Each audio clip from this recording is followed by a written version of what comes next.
Hey guys, if you haven't been living under a rock, you probably know the new Xbox and PlayStation consoles released several months ago. But are they really worth the hype? Let's talk.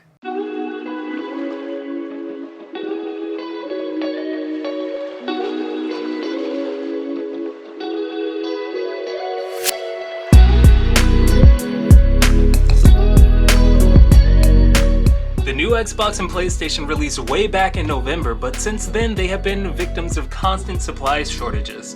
This is mainly due to scalpers buying up the consoles and reselling them for a profit.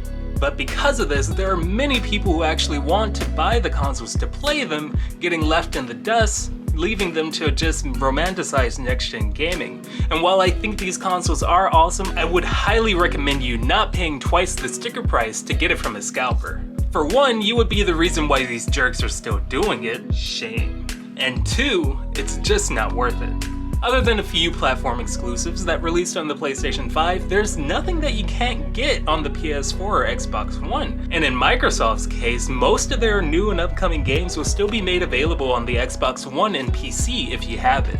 But what you do get with them are ultra-fast loading times, higher and more stable resolution, faster frame rates, and some nice ray tracing effects. On the PS5 in particular, I think one of my favorite new features is the DualSense controller.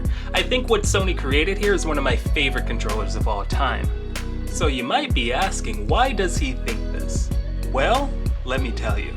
This is the DualSense controller, and I want to start off by saying this is actually one of the best feeling, most premium console stock controllers I've ever used. Most of the time, in order to get a controller with quality like this, you would have to buy it standalone akin to the Xbox Elite controller. But this one comes in the box, and there are plenty of new features that make this much better than the Elite controller, which costs upwards of $120, and in some cases even more.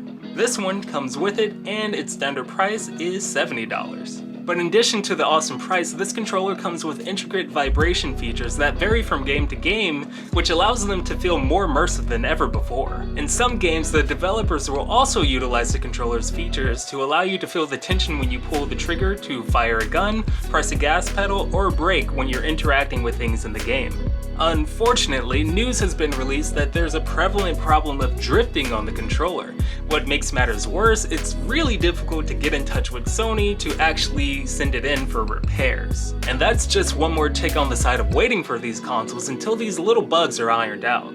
Now on the Xbox side of things, you're pretty much getting the same console that you got yesteryear with more powerful innards. The best thing about it right now is that it can boost the quality of a lot of the older games that you already have, so if you have a bunch of games on your backlog, you can play them in the best way possible.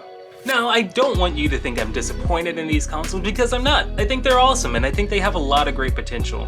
This is a common issue with every new generation of hardware. There's going to be some kinks and there's going to be a few compelling exclusive titles in the early lifespan of new console releases. But if you don't have one right now, don't worry, because by the time they're more common in the wild, there's going to be a lot more games on the horizon for you to enjoy.